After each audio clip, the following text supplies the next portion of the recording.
Petroleum उत्पाद जिन देशों में हो वो युद्ध की जद में आ जाए तो निश्चित तौर पर पेट्रोलियम उत्पाद में कमी और उसकी कीमत में बढ़ोतरी स्वाभाविक बात है।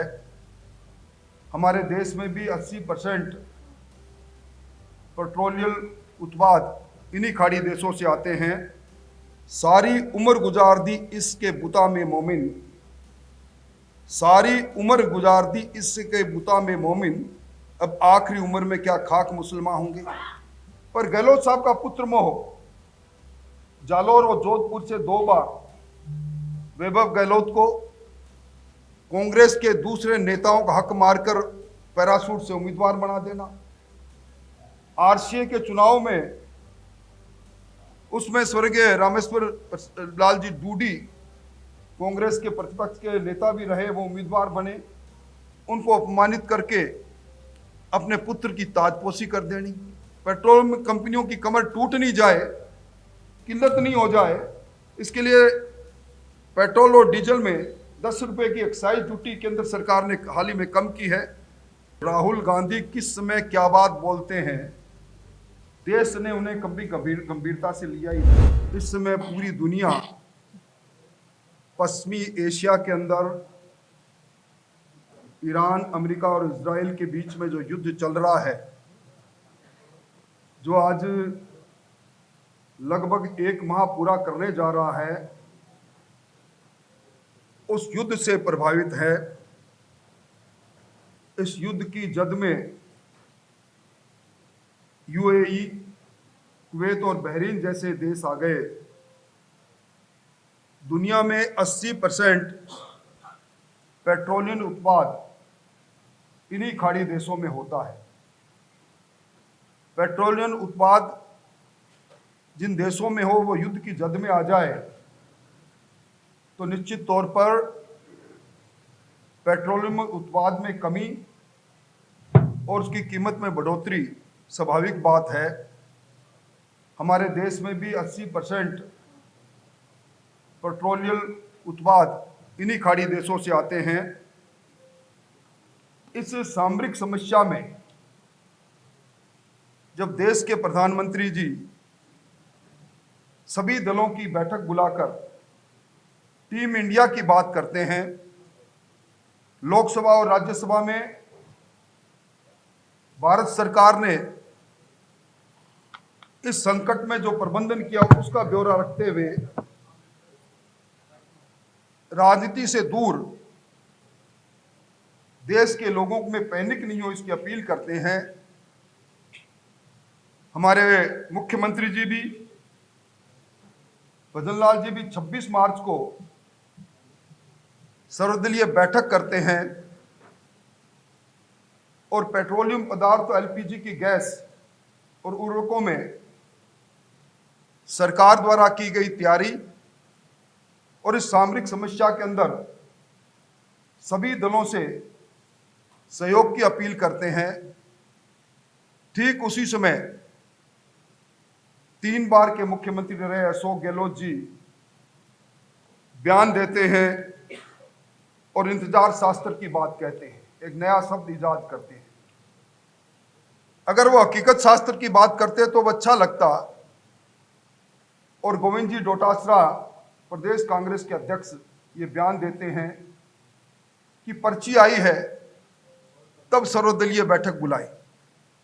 एक तरफ प्रतिपक्ष के नेता बयान देते हैं कि इन सारी समस्याओं के लिए सरकार को अविलंब सर्वदलीय बैठक बुलानी चाहिए। प्रतिपक्ष के नेता के बयान और आम जनता के पैनिक को दूर करने के लिए मुख्यमंत्री भजनलाल जी जब सर्वदलीय बैठक करते हैं तो उस बैठक में प्रतिपक्ष के नेता टीकाराम जी जूली सरकार के साथ की बात करते हैं। वहीं टुकड़ों में बटी कांग्रेस अपने अलग अलग मतभेदों को सड़क पर लेकर आती है और गोविंद जी डोटासरा और अशोक जी गहलोत पर्ची और इंतजार शास्त्र की बात कहते हैं। हमारे देश के अंदर पेट्रोलियम पदार्थ और डीजल और पेट्रोल के लिए 60 दिन का स्टॉक और एलपीजी गैस के लिए 1 माह का स्टॉक, ये बयान लोकसभा में प्रधानमंत्री जी देते हैं। मुझे याद आता है वो समय जब इसी प्रकार की एक वैश्विक महामारी दुनिया में आई थी।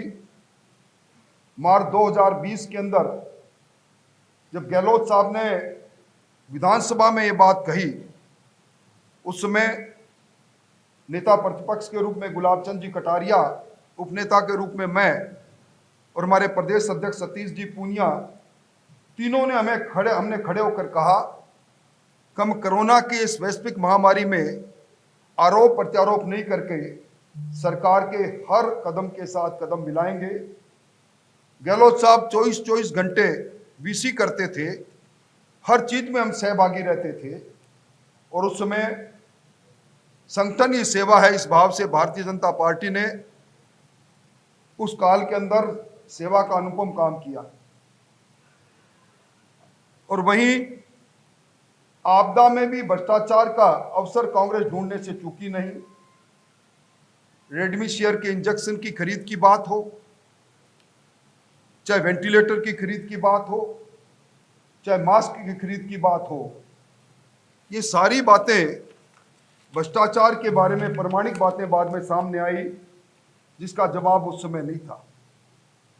गहलोत साहब कई प्रकार की नसीहत देते हैं, तो मुझे एक शेर सामयिक रूप से याद आ रहा है, सारी उम्र गुजार दी इसके बुता में मोमिन, सारी उम्र गुजार दी इसके बुता में मोमिन, अब आखिरी उम्र में क्या खाक मुसलमान होंगे।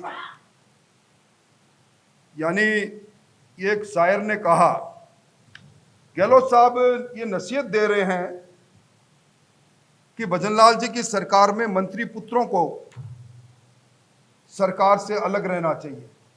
निश्चित तौर पर नसीहत बिल्कुल ठीक है। आज कोई भी मंत्री पुत्र की सरकार में दखलंदाजी नहीं, पर गहलोत साहब का पुत्र मोह जालौर और जोधपुर से 2 बार वैभव गहलोत को कांग्रेस के दूसरे नेताओं का हक मारकर पैराशूट से उम्मीदवार बना देना, आरसीए के चुनाव में उसमें स्वर्गीय रामेश्वर लाल जी डूडी कांग्रेस के प्रतिपक्ष के नेता भी रहे, वो उम्मीदवार बने, उनको अपमानित करके अपने पुत्र की ताजपोशी कर देनी। ये दिगर बात है कि आरसीए के उस कार्यकाल में चौंक के अंदर जो स्टेडियम हुआ, उसमें भ्रष्टाचार की शिकायतें हो रही है। उन्हीं के कार्यकाल में कुकस के अंदर 7 सितारा होटल फेयरमाउंट की बात उठी, वैभव जी गहलोत के इन्वेस्टमेंट की बात उठी, ईडी के अंदर किरोड़ी लाल जी ने शिकायत की, और आज वो नसीहत हमें इंतजार शास्त्र की दे रहे हैं।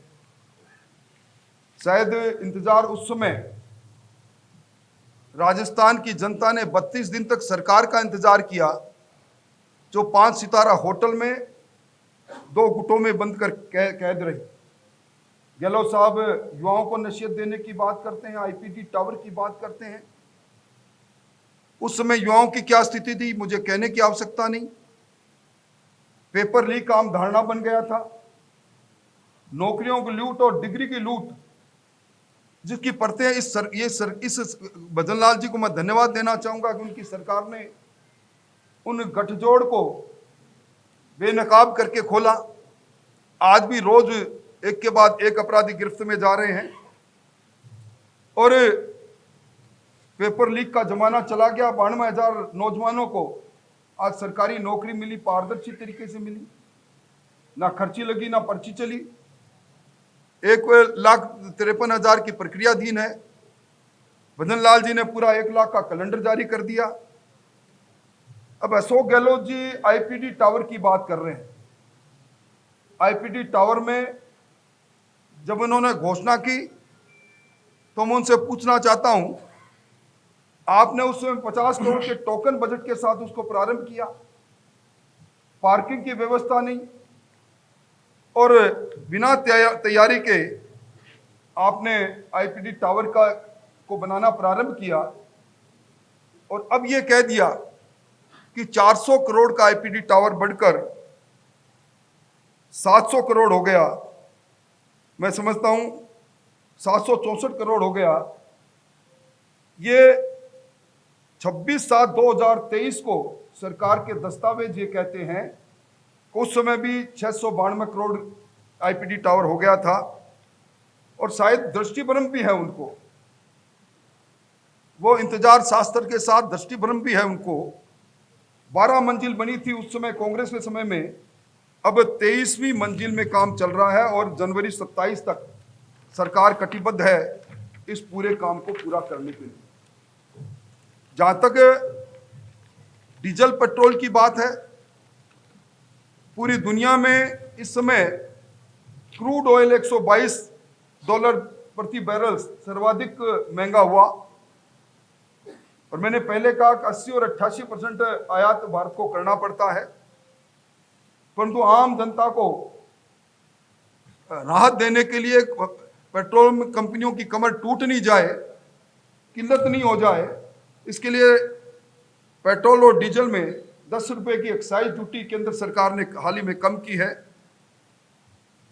अब मैं इस पूरे में सरकार पर, केंद्र सरकार पर 1,75,000 लाख करोड़ का राजस्व की हानि प्रतिवर्ष में होगी, और तेल कंपनियों को प्रति लीटर 26 रुपये, डीजल में 81 रुपये और पेट्रोल में 26 रुपये की हानि आज हो रही है। भारत सरकार ने भारत में निर्मित डीजल और पेट्रोल का निर्यात नहीं हो उसके लिए विंडफॉल टैक्स लगा दिया। 21.5 रुपये विमान में ईंधन पर और 29.50 पैसे लीटर का शुल्क दूसरे ईंधन में लगाया। आज डबल इंजन की सरकार, भजनलाल जी की सरकार ने पेट्रोल, डीजल और रसोई गैस के लिए 24 घंटे की हेल्पलाइन चालू प्रारंभ कर रखी है। 1,84,000 हमारे घरेलू उपभोक्ता को समय पर गैस मिले, इसकी उपलब्धता के लिए सरकार कटिबद्ध है। 5 लाख नए कनेक्शन की तैयारी में है, और जमाखोरों के विरुद्ध में भी सरकार ने कारगर कदम उठाए हैं। ऐसे समय में सरकार के उठाए गए कदमों में अगर कांग्रेस सहयोग करती और कहती कि पैनिक नहीं है, जनता में कुछ संदेश देते, तो बात बहुत अच्छी लगती। गहलोत साहब मेडिकल कॉलेज की बड़ी बात कर रहे हैं। ये सबको मालूम है कि 2016 तक राजस्थान में सिर्फ 8 मेडिकल कॉलेज थे। मोदी जी ने, दुनिया के सबसे लोकप्रिय नेता ने नीति बनाई, हर जिले के अंदर मेडिकल कॉलेज हो, और 23 नए मेडिकल कॉलेज खुले। अब उसके अंदर भी वो अपनी वाहवाही कर रहे हैं। आरजीएचएस के अंदर घोटाले की बात कर रहे हैं। शायद वो भूल गए कि उनके कार्यकाल में बिना इलाज के, बिना फर्जी आधार पर क्लेम उठे, एमआरआई और महंगी दवाइयां के जरिए एक नया मॉडल हेल्थ में प्रारंभ किया गया लूट का। इस सरकार के समय में इस प्रकार की शिकायतें आई तो सरकार ने डॉक्टरों से लेकर मेडिकल कॉलेजों के विरुद्ध, मेडिकल स्टोरों के विरुद्ध कारगर कदम उठाई, एफआईआर भी दर्ज कराई।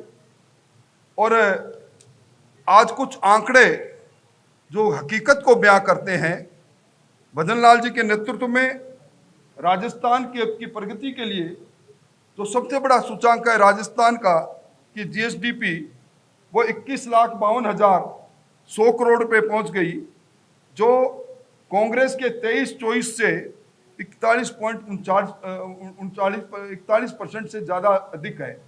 यानी ये प्रगति दिखा रही है कि राजस्थान भजनलाल जी के नेतृत्व में चहुं और अपनी अर्थव्यवस्था को मजबूत करते विकास के रास्ते पर है। प्रति व्यक्ति आय भी जो कांग्रेस के समय में 1,67,000 थी, वो 2,02,000 हो गई। और इसी तरह कैपिटल एक्सपेंडिचर, जिसमें सर्वाधिक आधारभूत संरचनाएं बनती है, कांग्रेस से 26,000 करोड़ ज्यादा 53,000 करोड़ का इस सरकार ने किया है। मैं समझता हूं कि भजनलाल जी के नेतृत्व में नीतिगत आधार पर जो निर्णय लेने का सिलसिला प्रारंभ हुआ है, एक के बाद एक 19 नीतियां बनी है। नीतियां वही सरकार बनाती है जो डिस्क्रिशन को कम से कम इस्तेमाल करना चाहती है। कांग्रेस में लूट और झूठ का शासन किसी से छुपा हुआ नहीं, और निश्चित तौर पर अब कांग्रेस ने अपने समय में जो बजटीय घोषणाएं की थी 4148, उसमें से मात्र 2208 घोषणाएं इनकी पूरी हुई। बजट घोषणाएं अधर में लटकी रही। हर जिले के अंदर पत्थर आज कांग्रेस की उस बिना बजट की और बिना किसी वित्तीय स्वीकृति के कहानी के और वोट की फसल काटने के लिए किए गए कुकर्म की कहानी कह रहे हैं।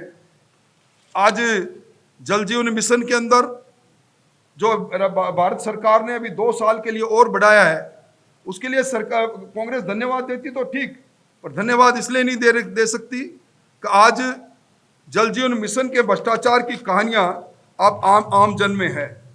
तो मैं ये कह सकता हूं कि ये समय ऐसा समय है जब राजनीतिक चश्मे से हर एक चीज को नहीं देखकर पारदर्शी तरीके से ऐसे संकट के समय में कांग्रेस की ओछी राजनीति, और उसी का परिणाम है कांग्रेस के हर प्रदर्शन में जो कांग्रेस ने जिला मुख्यालय पर किया हो, राजस्थान की राजधानी में किया हो, वो 3 अंकों तक भी लोगों को नहीं पहुंचा पाए।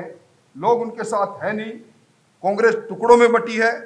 कांग्रेस के पास मुद्दे नहीं है, और बिना मुद्दे के भ्रष्टाचार में लिप्त कांग्रेस आज एक उंगली सामने कर रही है तो 4 उंगलियां उनकी तरफ अपने आप मुड़ रही है।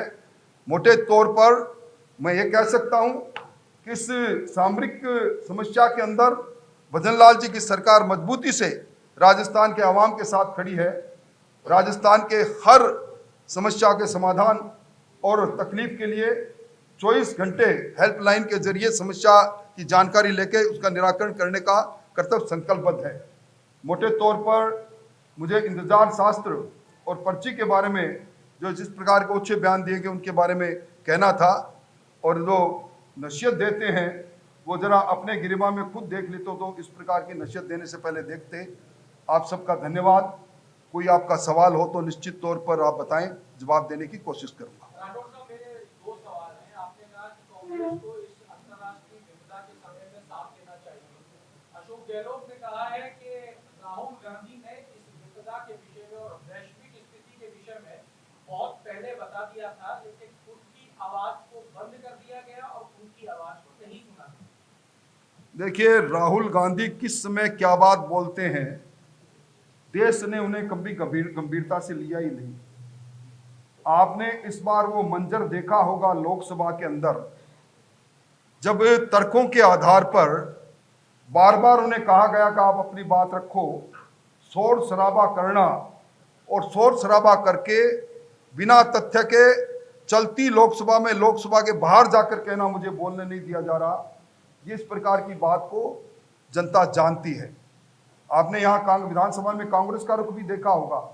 ये तो मैं धन्यवाद देना चाहूंगा भजनलाल जी को और संसदीय कार्य मंत्री जी को, जिन्होंने हर संभव कोशिश की कि सरकार अपनी तैयारी के साथ प्रतिपक्ष के प्रश्नों का उत्तर दे। दूसरा सवाल ये है कि जो मंदी का इस टाइम जो वक्त चल रहा है, आपदा का जो वक्त है, इसके अंदर हम पेट्रोल, डीजल और गैस की तो बात कर रहे हैं, पर राजस्थान पत्थर बेस्ड इकोनॉमी है। हमारा पत्थर बाहर जाता था, पहले हमें कर ने मारा और अब किराया मार रहा है। जो कंटेनर जाता था उसका पहले किराया $500 हुआ करता था, वो अब बढ़ के $8,000 तक चला गया। देखिए, इन सब सरकार इस पे कुछ योजना या कुछ पैकेज पे विचार कर रही है? सरकार, केंद्रीय सरकार ने डीजल और पेट्रोल पर एक्साइज ड्यूटी कम करके इस समस्या के समाधान की ओर, किराया किस प्रकार नियंत्रण में रहे, कंपनियां किस प्रकार डीजल और पेट्रोल की आपूर्ति करती रही, इसके बारे में कदम उठाया है। ये जो किराया बढ़ा है कि भारत में नहीं बढ़ा, राजस्थान में नहीं बढ़ा, दुनिया में लगभग सभी देशों में इसी प्रकार के हालात से गुजर रहे हैं। मुझे अफसोस इस बात का है, खाड़ी देशों के अंदर राजस्थान के 8 लाख से ज़्यादा लोग अलग अलग कामगार के रूप में दूसरे रूप में गए हैं। राजस्थान की सरकार हेल्पलाइन के जरिए और दूसरे सीधा संपर्क स्थापित करने की कोशिश कर रही है। कांग्रेस पार्टी उन लोगों में जिसमें अधिकांश लोग अक़लियत के लोग हैं, उनके बारे में वोट लेने के लिए तो चिंतित रहती है, पर इस समय उनको चिंता नहीं कांग्रेस के एक नेता ने ये नहीं कहा कि राजस्थान के खाड़ी के देशों में जो लोग हैं, चूंकि वहां सब प्रकार के रोजगार ठप हो गए हैं, ये कामगार ज्यादातर इस मैन्युफैक्चरिंग इंडस्ट्रीज में लगे हुए थे, अलग अलग भवन निर्माण में लगे थे। भवन निर्माण का काम रुक गया, रोजी रोटी का सवाल है, वहां कांग्रेस नहीं बोल रही। मैं उन्हीं से पूछना चाहता हूं वो चुप क्यों है, उस वोट बैंक के लिए चुप क्यों है जो सर्वाधिक उन्हीं को वोट देते हैं।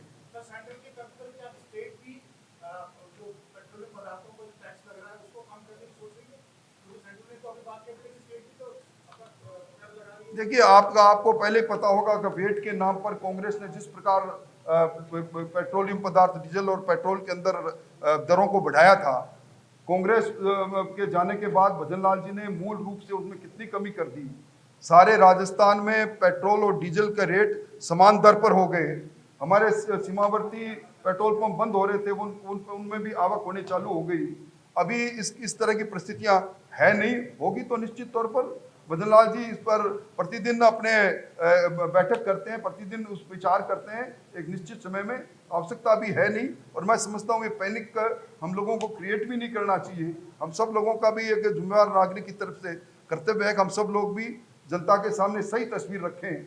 आज कांग्रेस पार्टी सड़क पर बैठकर भट्टी के अंदर रोटी बनाने की बात करते हैं, प्रतिपक्ष के नेता की पत्नी भी एक चूल्हा जलाती है। मैं समझता हूँ आप और हम सब लोग भी आज भी रोटी खाकर आए होंगे, खाना खाकर आए होंगे। कितने घरों में भट्टी जली, कितने घरों में चूल्हा जला, आज आप खुद ही अपना आंकलन कर लें। आप अपने घर से अभी यहाँ इस प्रेस कॉन्फ्रेंस में आए हैं, कितने जगह पर चूल्हों से रोटी खाकर आए हैं। एक सवाल और, इंतजार शासन की बात कर रहे थे, भारतीय जनता पार्टी में भी इंतजार चल रहा है राजनीतिक नियुक्तियों का।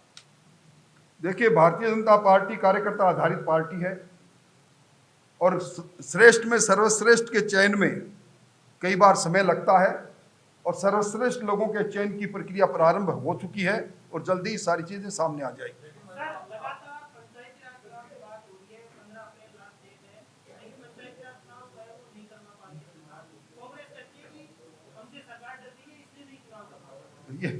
ये मुंगेरी लाल के हसीन सपने हैं कांग्रेस के। कांग्रेस ने उपचुनाव में भी यही कहा था कि सरकार जन आधार खो चुकी है, उपचुनाव में औंधे गिरी कांग्रेस। इस बार पंचायत राज के चुनाव में भी, क्योंकि पंचायत राज के चुनाव कांग्रेस चाहती है कि बिना ओबीसी के आरक्षण के हो जाए, और भारतीय जनता पार्टी कटिबद्ध है उस वर्ग को जिसको आरक्षण मोदी जी ने दिया, भैरव सिंह जी शेखावत ने जो आरक्षण की व्यवस्था की, उसी आधार पर पंचायत के चुनाव हो। उस औपचारिकता को पूरा करने में सरकार लगी है। अब ये संवैधानिक संस्थाएं अगर विलंब करती है तो उसमें सरकार नहीं, सरकार की तरफ से तैयारी है, पर ये ओबीसी के आरक्षण के लिए उसकी रिपोर्ट के आधार पर जल्दी मैं समझता हूं कि सक्षम स्तर पर इस पर विचार हो रहा है।